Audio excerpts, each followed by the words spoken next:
Welcome back. We're going to go ahead and move on to our second red of the month. So this is going to be GV Cellars 2015 Dolcetto.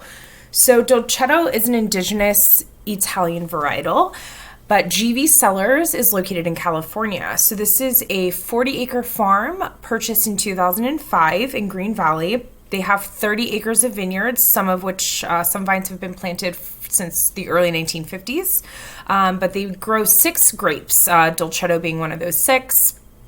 They also have some Sangiovese, which is another Italian varietal, Cabernet Sauvignon, Cab Franc, Syrah, and Merlot. So Green Valley is located within the Green Valley Solano County AVA, which shares very similar climates and soil profiles to its very famous neighbor, Napa Valley. I'm sure some of you have heard of that. They kind of neighbor up to Carneros and Coombsville, which are very famous for their Pinot Noirs and their Cabernets, Sauvignons. So a little bit about Dolcetto. Although it's found a very lovely home here in California at the GV Cellars farm, it calls Northern Italy home. So this is an indigenous varietal to the region of Piedmont. Piedmont is very famous for its Nebbiolo grapes. So the Nebbiolo produces 2 of Italy's most famous wines, the Barolo and the Barbaresco. These are very big wines. They're labor intensive. There's a lot of time because the bottle aging requirements for these 2 wines. So Dolcetto is more of Piedmont's everyday drinking wine. This is what you'll see at the homes of the Piedmontese. This is what they drink with their friends, with their antipasti mistos. This is going to be their go-to table wine.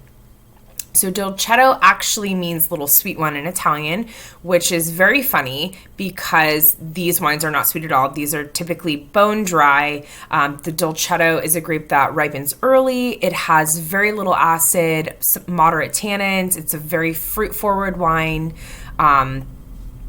This particular Dolcetto is going to be aged for 12 months in oak. It is going to be very dark purple in the glass. You're going to get a lot of those hues that are very characteristic of this grape. On the nose and on the palate, you're going to pick up a lot, again, of that black fruit. There's going to be plums. There's going to be blackberries, pepper, some cocoa, a little bit of violet. This is a very fantastic wine for summer. So I know we're coming up to an end on summer, but this is an excellent pick for summer because it is very light, but yet fruit forward. It's got a lot of body to it. I just think this is a really fun varietal, something interesting to introduce you guys to, which is why I chose this. And again, I think it's just the perfect way to end the summer. So cheers to you and your glass of Dolcetto. I hope you enjoy. Let me know what you guys think.